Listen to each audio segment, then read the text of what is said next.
শুভ বিবাহ ধারাবাহিকের আজকের পর্বে ধারাবাহিকের শুরুতে আমরা দেখতে পাই সুধা ও তেজ নাচানাচি করছিল, কিন্তু এটা সম্পূর্ণ তেজের স্বপ্ন ছিল।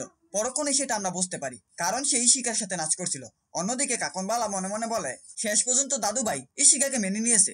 এরপর কাকনবালা ইশিকা এবং তেজের কাছে চলে আসে এবং বলে, গজাননের আশীর্বাদ নাও, এই পরিবারে সুখ সমৃদ্ধ বৃদ্ধি পাবে। ঠিক সেই সময় ইমন বাড়ির ভিতর আসে এবং বলে, এই বাড়ির সুখ সমৃদ্ধি গজানন নয়, এখন থেকে ইমন হালদার ঠিক করবে।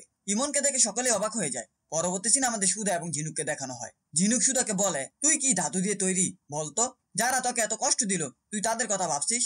আমি কোনোভাবেই ওই পরিবারের খোঁজ খবর রাখতে পারবো না। আমি চাই না ওরা ভালো থাক। সুধা বলে, তুই কেন বুঝতে পারছিস না?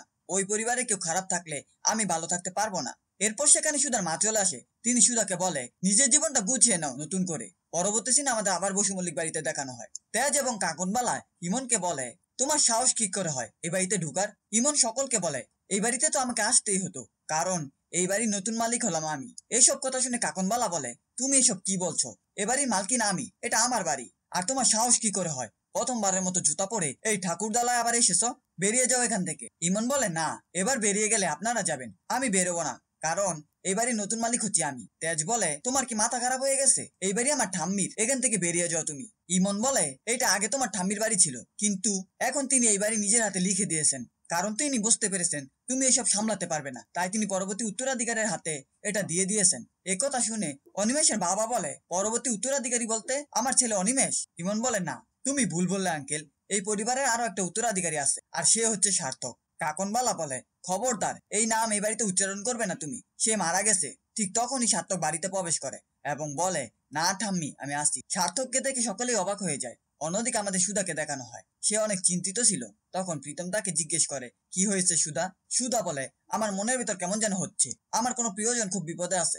এরপর প্রীতম সুধাকে বলে, আপনি পানি খান, ভালো লাগবে। মায়ের এই অবস্থা দেখে তরি গনুদাদাকে বলে, আমার মাম্মামের মনটা ঠিক করে দাও। প্রীতম বলে, কি ব্যাপার, আমার বিএফএফ এর মনটা খারাপ? তরি বলে, হ্যাঁ, কারণ মাম্মাম তো বলেছিল আমাকে বাবার বাড়ি দেখাবে, কিন্তু মাম্মাম তো দেখালো না, তার আগেই আমরা মুম্বাই চলে যাচ্ছি। একথা শুনে সুধা ড্রাইভারকে তেজের বাড়ির দিকে যেতে বলে। তখন প্রীতম জিজ্ঞেস করে, কি ব্যাপার, আপনি ওদিকে যাচ্ছেন কেন? সুধা বলে, আমি তরিকে বসু মল্লিক বাড়ি দেখাতে চাই। বাবার বাড়িতে যাবে শুনে তরি অনেক খুশি হয়ে যায়। পরবর্তী দিন আমাদের বসু মল্লিক বাড়িতে দেখানো হয়। সেখানে সার্থক সকলকে বলে, আমি এখনো বেঁচে আছি, আর এই বাড়িটা আমার। এসব কথা শুনে তেজ অনেক রেগে যায়। তখন তেজ সার্থককে চড় মারে এবং বলে, তুই অন্যায় করে এতদিন লুকিয়েছিলিস বলে পার পেয়ে যাবে ভেবেছিস? কখনোই না।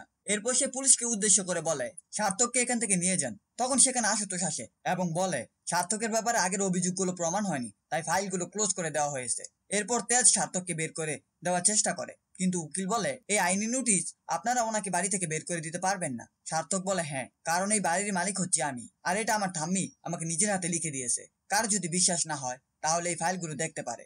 এরপর সার্থক সেই ফাইলগুলো কাকনবালা এবং তেজকে দেখিয়ে দেয়। পরবর্তী দিনে ইমন সকলকে বাড়ি থেকে বের হয়ে যেতে বলে, কিন্তু কেউ বাড়ি থেকে বের হতে চায় না। তখন ইমন কাকনবালার কাছে চলে যায়, কাকনবালাকেও বের হতে বলে। তখন কাকনবালা বলে, এটা আমার শ্বশুরের ভিটা, আমি শেষ নিঃশ্বাস পর্যন্ত এখানে থাকবো। ইমন বলে, এটা কখনোই না, শেষ নিঃশ্বাস আপনি তো কোনো একটা টিনের বাড়িতে গিয়ে থাকবেন। এই বলে সে কাকনবালাকে গলা ধাক্কা দেয়। এসব কাণ্ড দেখে তেজন রেগে যায় ইমনের উপরে। শেষ সিনেমাতে সুধা, তরি এবং প্রীতমকে দেখানো হয়। তারা বসু মল্লিক বাড়ির সামনে ছিল। সুধা তার মেয়েকে বলে, এটাই হচ্ছে তোমার বাবার বাড়ি। তরি বাড়িটা দেখে অনেক খুশি হয়ে যায় এবং বলে, বাড়িটা কত বড় মাম্মাম, এখানে মনে হয় অনেক লোক থাকে। সুধা বলে, হ্যাঁ, এখানে অনেক লোক আছে, তুমি এখান থেকে তাদের প্রণাম করো এবং বাই বলে দাও। তরি তার মায়ের কথা মতো প্রণাম করে এবং বাই বলে। এরপর গাড়িটা স্টার্ট হতেই একজন সাংবাদিকের সাথে আচমকাই ধাক্কা লেগে সুধার গাড়ির। প্রীতম নেমে এসে সাংবাদিককে জিজ্ঞেস করে, আপনার কোথাও লাগেনি তো?